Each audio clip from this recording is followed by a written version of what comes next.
Hey everybody, Yankee here. I'm sure most of you have heard the good/bad news already about Hunter Biden. It seems he was found guilty on all 3 counts of being in possession of a gun as a prohibited person, lying on the 4473, all the things he was charged with. They've said he's guilty. And he now faces up to 25 years in prison or a $750,000 fine. And we'll get into that here in a second. But before I do that, I want to talk about the picture that I used yesterday during my video. It seems to have grossed out some people. They were like, why would you use a picture of poop on a gun? Well, that's not really poop on a gun. That's 2 different pictures. It's Hunter Biden in the tub, and it's a high point that someone threw in the mud to test. So that's mud on the gun. I know it looks like poopies, and I even kind of played up on that fact with the title on the little thing where it says, oops, I got scat on my gat. But it's not really poopies. It's actually mud.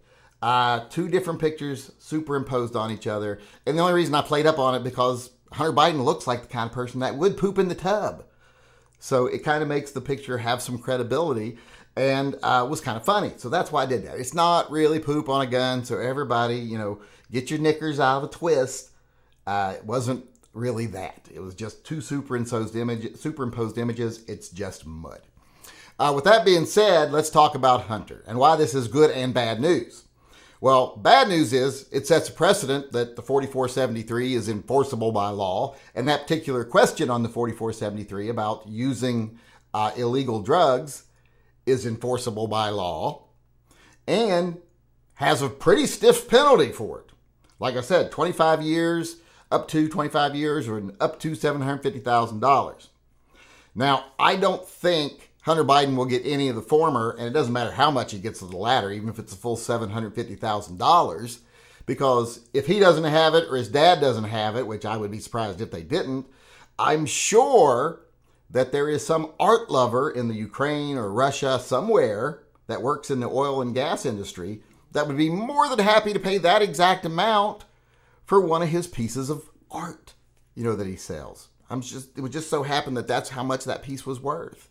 And someone would gladly buy it, and then he can pay his fines. But like I was saying, at this point, I don't like the precedent being set that you can be prosecuted for not telling the truth on that question, because I think that question is a violation of your Fifth Amendment rights. They're forcing you to incriminate yourself to be able to exercise your Second Amendment rights. And I don't like that at all. Plus, I don't like the whole idea that the law itself is so stupid. It's like, if you smoke marijuana recreationally on a weekend, you can't buy a gun. But if you drink a case of beer every night and beat your wife, that's fine. Because, no one cares how much beer you drink or alcohol you drink. Even though, here's a little secret for everybody. You know how many violent crimes have been linked to marijuana use?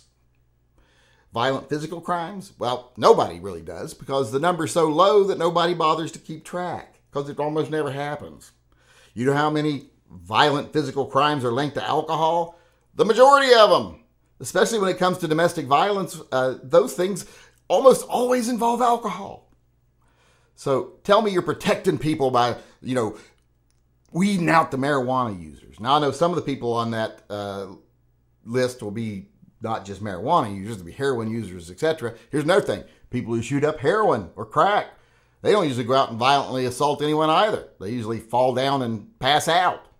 So alcohol's far more dangerous when it comes to violent crimes, especially with a firearm, but that gets a pass where this morality law is enforced on people to prevent them from exercising their Second Amendment rights.